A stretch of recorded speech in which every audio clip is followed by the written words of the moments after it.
Hey squad, welcome to the Bantu Sun. I'm Brandon. Thanks so much for coming to check in with us today. A lot of things were going on in the news, but I'm not sure if you noticed. But famed Rwandan prisoner up until Friday, Paul Rusesabagina, was released on Friday. And why this is important. So this gentleman Paul Rusesabagina, he was, and apologies for butchering that name.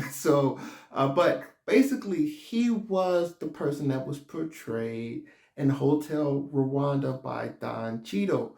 So during the Rwandan genocide, he was a Hutu that assisted in saving some lives of Tutsis. And this was a great story and one that Hollywood decided to portray. So he's seen as this hero of Rwanda until President Kagame gets into power. And recently he was accused of basically supporting opposition in a very vitriolic manner. So I'm not so sure as how far it went, but it was to the point that President Kagame thought it was a serious threat, and they imprisoned Mr. Rusesabagina.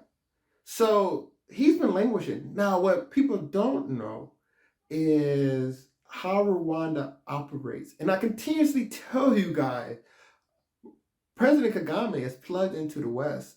And because I always get in these debates and it's always, oh, Rwanda, if ever could be more like Rwanda. You mean be pragmatic, have conversations with the West, make prudent decisions, and then capitalize on opportunity?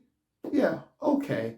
But they think he's this, I don't know, revolutionary um, bonfire starting guy. No, President Kagame is practical, intelligent, very shrewd, very optimistic, and he's plugged in with the West. This whole time this stuff been going down, right?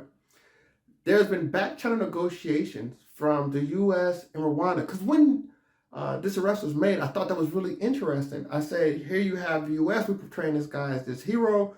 He's getting filmed. He has much fame, so that means he probably have a lot of relationships, um, goodwill relationships coming from the West.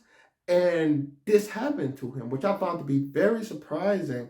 But I chalked it up to, this is how things go.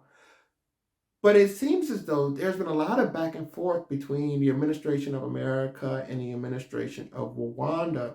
And finally, this release was secured. So, uh, Mr. Rusesabagina is going to come, and I think he's going to come to America. And I think the deal went along of the lines like this.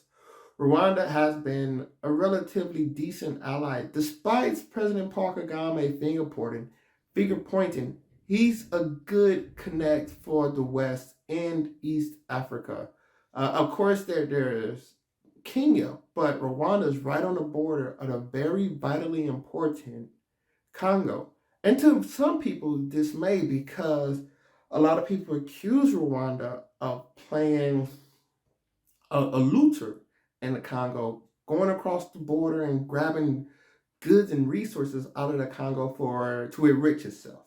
So in the Kivu regions, the eastern regions of the Congo. But what I imagine conversations with something like that, President Kagame, this guy, you can't really be that mad at this guy. I understand you're worried about some things. How about this? You release him to us. We'll keep a good eye on that. And maybe we'll help you out in this whole Kivu situation.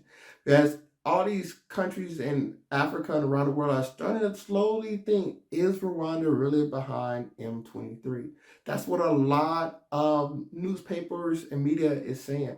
And maybe the West is saying, look, maybe we'll help you out in this situation if you help us out in that situation. And I think we're going to find out. We're going to see how the situation unravels in Eastern Congo and how Rwanda is dealt with regarding the situation. And if it looked like any leniency, I'm going to go back to this deal because it should be black and white, right? Congo is a country, it has its borders and its resources, and Rwanda has its. So we're going to see how these things really land.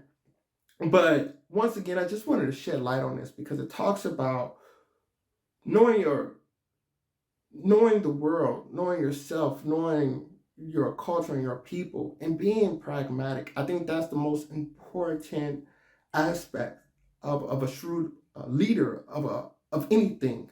And to make this deal, because it's going to show a little humility, right, on Rwanda, because they went out, got this man, arrested this man, imprisoned this man, and now they're saying, okay, we're going to give him up. So obviously we've overstepped. So it takes a little humility that many countries wouldn't want to show. But I think it's actually a sign of maturity, adroitness, because I think they definitely got something on the other side of this deal. So I'll be looking out to see how things in Rwanda play out. That part of Africa is a great region, and I do think President Kagame does great things out there, and Rwanda is a standout country visually. Visually, I still think their numbers, the actual metrics, leave a little bit to be desired, but we'll see. It's still early days. From where Rwanda was in the 90s to where it is now is phenomenal. So I want to continue to watch this region, see how things unfold, but especially that Congo region.